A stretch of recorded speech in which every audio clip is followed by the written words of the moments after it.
what are the importance of pronouns in a sentence. So let us come to know that what is the definition, what is the proper definition of the pronoun. पहले हम pronoun का जो है definition को जाने कि उसका परिभाषा क्या होता है.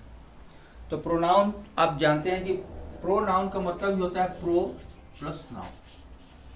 ये हमारा pronoun. Now here are two joining words, first pro and next noun. Pro means instead of noun, instead of noun, at the place of noun, at the place,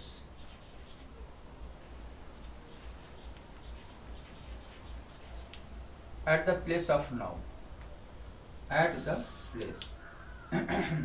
अर्थात नाउन के स्थान पर जो भी शब्द आते हैं उसको हम लोग प्रोनाउन कर सकते हैं. So easily you can say that the words which comes at the place of noun, the words which come at the place of noun is called pronoun. कोई भी वर्ड्स जो है अगर नाउन के स्थान पर आ जाता है तो उसको हम लोग प्रोनाउन करते हैं. वह मतलब कि वह नाउन का कार्य करना शुरू कर देता है, सब्जेक्ट का कार्य करने लगता है और नाउन के स्थान पर आ जाता है. ऐसे शब्दों को जो है हम लोग प्रोनाउन करते हैं. तो पहले आप जानिए कि ये तो हमारा प्रोनाउन हो गया. सबसे बड़ा चीज़ होता है कि जो हमारे ग्रामर में प्रोनाउन बहुत ही उतना कठिन नहीं है. इसका जेंडर जानना तो बहुत आसान है. नंबर और पर्सन में काफ़ी कंफ्यूजन होता है. जितने भी हमारे प्रोनाउंस होते हैं, टाइप्स ऑफ द प्रोनाउन, जैसे मान लीजिए हमने कहा पर्सनल प्रोनाउन है या डेमोस्ट्रेटिव प्रोनाउन है, रिफ्लेक्सिव प्रोनाउन है, रिलेटिव प्रोनाउन है, इंट्रोगेटिव प्रोनाउंस हैं. तो there are so many pronouns, but their जो उनका यूज़ है, देयर यूज़ जो है, तो their use are very difficult for the students कि how will use the proper pronouns in a sentence and how will make the proper sentence after using the pronouns. So let us come to the know that one statements I have given here. Nesfield ने क्या कहा है? Nesfield इस pronoun के बारे में each other और one another के बीच जो है एक कंफ्यूजन वाली बात थी. बहुत सारे जो है विद्वानों ने अलग अलग सारा जो है प्रोनाउंस का जो है देखिए नंबर हम चलते हैं. जैसे नाउन का हमने नंबर पढ़ा था कि एस लगा देना, या जैसे चाइल्ड था तो चिल्ड्रेन कर दिए, ऑक्स था तो ऑक्सन कर दिए, ई का जोड़ना, बॉय बॉयज़ हो गया, डॉग डॉग्स हो गया, कैमल कैमल्स हो गए, वाइफ का वाइफ्स हो गया, भी एस जोड़ दिए. तो ये हमारा नाउन का जो प्लूरल फॉर्म था वो हम बनाते थे. अब देखिए प्रोनाउन का भी हमारा प्लूरल फॉर्म होता है. जैसे मैंने एक उदाहरण में दिया, देखिए अगर मैं कहा कि आई एम ए स्टूडेंट, आई, अब इसका प्लूरल बनाना है, वी आर स्टूडेंट्स. आई का चेंज होकर के वी हो गया. तो एक उसका जो है सिंगुलर और प्लूरल इसके भी होते हैं. जैसे आई है तो इसका वी हो गया, ही है तो दे हो गया, अगर सी है तो भी दे हो गया. अगर हम इसको चलते हैं दिस है तो हम इसको दिस कर देते हैं, दैट है तो दोज कर देते हैं, इसका प्लूरल दोज हो गया. अगर हम इसको हीज करते हैं तो यह देयर हो जाता है. अगर हर भी करते हैं तो ये देयर हो जाता है प्लूरल इसका. अगर मी करते हैं तो अस हो जाता है, हिम करते हैं तो देम हो जाता है. ये हमारा इसका भी सिंगुलर टू प्लूरल, सिंगुलर से प्लूरल बनाने का ये हमारा सिंगुलर से प्लूरल होता है इसका. तो हम जब भी सेंटेंस को बनाते हैं तो सिंगुलर से प्लूरल में देखिए ये सिंगुलर हो गया, ये प्लूरल फॉर्म हो गया. तो इसका यूज जो है अलग अलग, इसका जो है सिंगुलर सब्जेक्ट के साथ जो है सिंगुलर वर्ब, प्लूरल सब्जेक्ट के साथ प्लूरल वर्ब. प्रोनाउन के भी नियम है, नाउन्स का भी नियम था कि singular subject singular verb, plural subject plural verb. तो ये हमारा प्रोनाउंस में हो गया. ये आई का वी, ही का दे, सी का दे, दिस का दिस, दैट का दोज, हिज का देयर, हर का देयर, मी का अस, हिम का देम. वैसे ही मतलब कि ये भी हमारा जो है मतलब कि इसका सिंगुलर से प्लूरल फॉर्म होता है. अब देखिए तो नेस्फील्ड ने क्या कहा था, ईच अदर और वन अनदर में क्या अंतर है. तो each other is used when two person और थिंग्स आर कंसर्न. जब टू थिंग्स जो है एक दूसरे के संपर्क में आते हैं तो वैसे स्थिति में टू थिंग्स के लिए हमको ईच अदर का प्रयोग किया जाता है. कि each other is used when two persons are concern, लेकिन वन अनदर जो है is used when more than two persons are concern. One another का यूज वहां करते हैं जहां मोर देन टू पर्सन्स हो। देखिए अब पर्सन्स का यहाँ पर जो कैसे डिफरेंस आता है। अब देखिए पर्सनल प्रोनाउन में इसके जो पर्सन होता है, जो first person, second and third person, इसके 3 पर्सन होते हैं प्रोनाउन।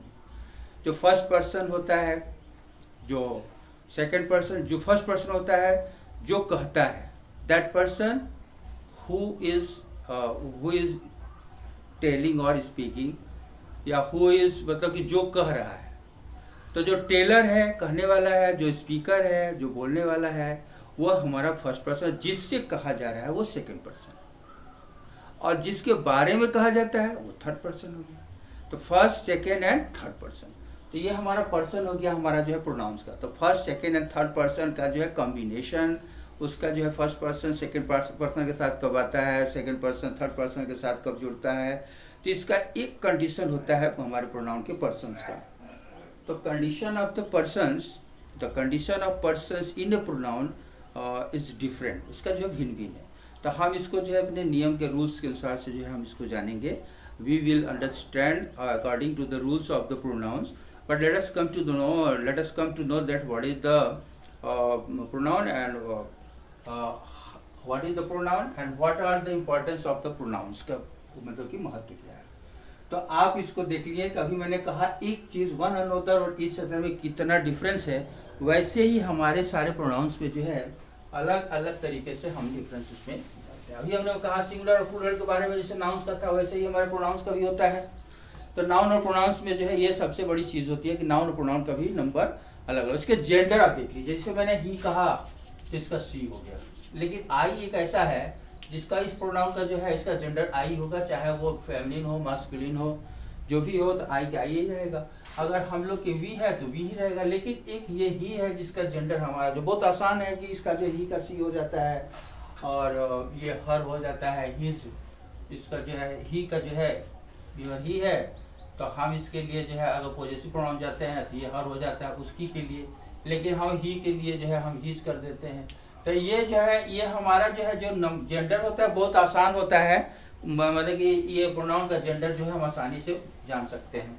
लेकिन इसके जो नंबर होते हैं और पर्सन होते हैं बहुत ही क्लिष्ट होते हैं, वेरी डिफिकल्ट, बहुत कठिन होता है। When we are going to use the number and gender of the pronouns in a sentence, तो उस समय दैट टाइम जो है हम लोग भूल जाते हैं, we forget the real condition of the number and person. तो नंबर और पर्सन के बारे में हम लोग उस समय कंफ्यूजन में आ जाते हैं। तो ये चीज़ सबसे जरूरी चीज़ है। अभी हमने कहा कि प्रोनाउन क्या होता है कि pronoun is a word which comes at the place of noun. Pronoun is a word, ऐसा वर्ड है सब प्रोनाउन जो नाउन के स्थान पर आता है और सब्जेक्ट का कार्य करता है, और उस सब्जेक्ट के हिसाब से, नाउन के हिसाब से उसका जो पॉजेसिव केस होता है उसका भी केस जो है चेंज हो जाता है।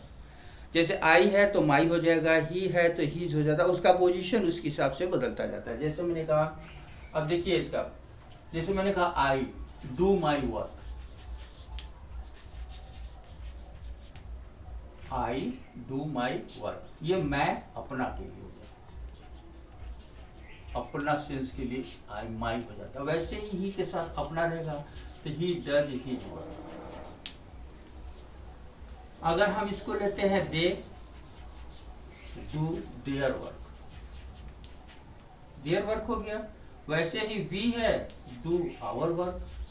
ये हमारा जो है ये कंडीशन, इसके हिसाब से ये हमारा जो पोसेसिव प्रोनाउंस पोसेसिव केसेस हैं, ये आई तो माई हो जाता है, स्थान बदलता है, ही के साथ हीज हो जाता है, दे के साथ देयर हो गया और वी के साथ आवर हो गया। ऐसे जो है वो चेंज होते रहता है। तो इसको ध्यान दें। जैसे सी है, she does her work, she does her work, वो अपना काम करती है। ये हमारा जो है इसके हिसाब से ये हर हो जाता है। तो ये हमारे जो है पोसेसिव प्रोनाउंस जो है इसके हिसाब से बदलते रहते हैं अपना के लिए। तो ये विशेष आप लोगों को ध्यान देना पड़ता है। जैसे मैं अपना काम करता था अपना के लिए, कोई जो नहीं कि हम आई डू हिज वर्क, नहीं, आई डू माई वर्क, मैं अपना काम करता हूँ। तो ये ध्यान देना होगा। तो ये हमारे प्रोनाउंस का जो है ये थोड़ा सा बेसिक चीज़ है, इसको आप जरूर जानिए कि किसके साथ जो है पोसेसिव केस में कैसे जो है चेंज होता है। तो ये हमारे प्रोनाउन का जो है डेफिनेशन मैंने लिखा है यहाँ पर कि प्रोनाउन क्या है, व्हाट इज प्रोनाउन। क्वेश्चन है कि what is pronoun.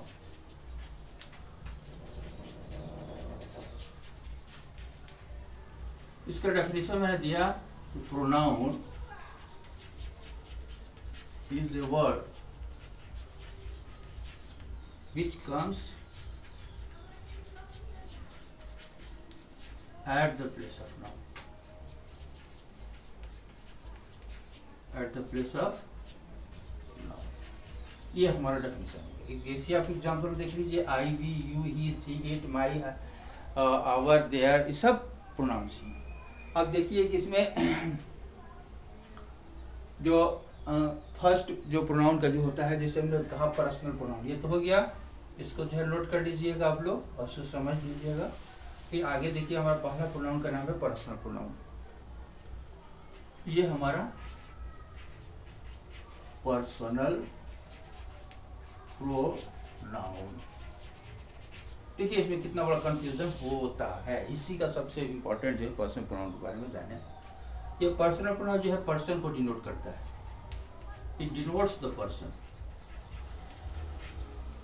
it denotes the person। अब देखिए कि पर्सन कितने प्रकार के होते हैं, हमारे पुरुष जिसको अपने हिंदी में कहते हैं, पर्सन को पुरुष कितने प्रकार के होते हैं।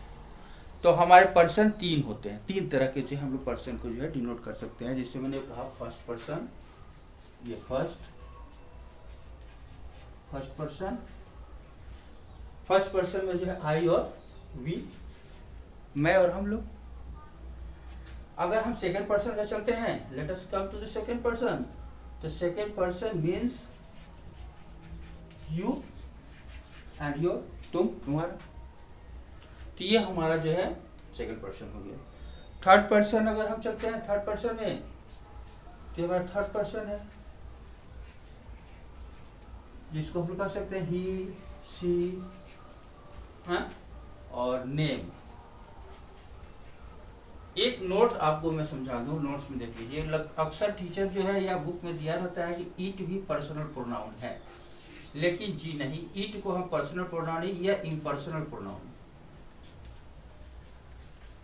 इसको पर्सन के लिए हम डिनोट करते ही नहीं है, तो हम कैसे कहते हैं कि ये पर्सनल प्रोनाउन है। जैसे ईट जो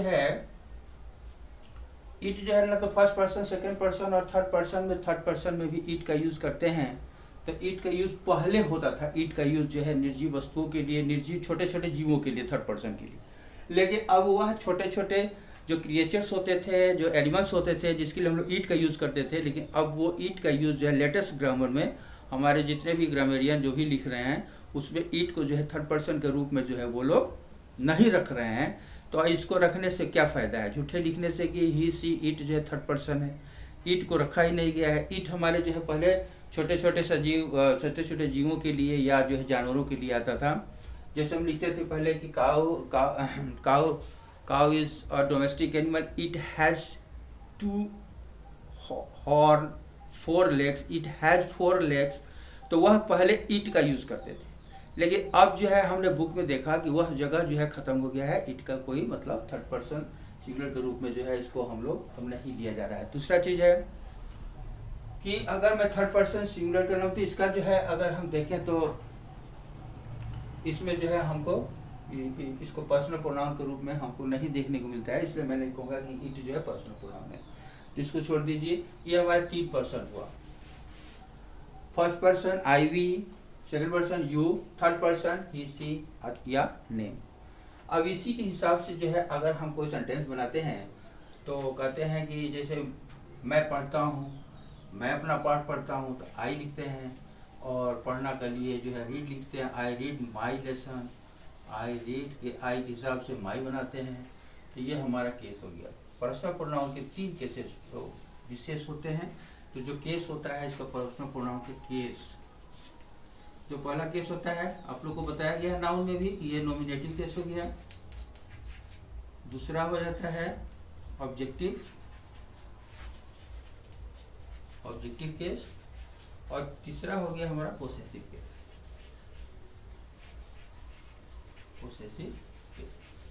अब देखिए नॉमिनेटिव केस में मैंने कहा आई, वी, यू, दे, ही, सी, ये सब।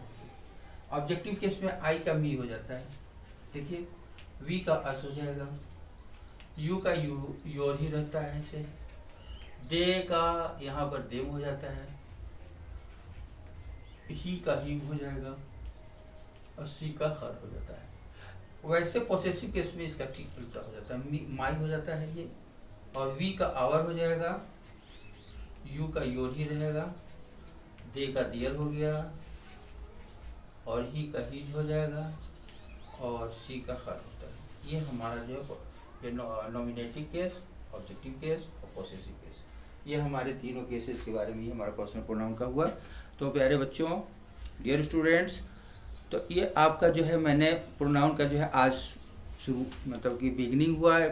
Today is the beginning of the pronouns and onward tomorrow I will teach you detail study of the pronouns ki how many kinds of pronoun and what are the complicative error in a sentence, what is the complicative error of the pronouns in a sentence। तो easily आप समझ सकते हैं, बशर्ते कि इसका condition कि आप इसको जो है डिटेल स्टडी हम प्रोनाउन का कराएंगे, इसको आप जरूर देखिए, एक एक को मैं बताऊंगा और इसको डिटेल स्टडी आप करेंगे तो निश्चित तौर पर जो है सेंटेंस में कोई भी अगर प्रोनाउन से रिलेटेड कोई भी एरर होगा तो आप इसको समझ सकते हैं और उसको हल कर सकते हैं। Okay, thank you.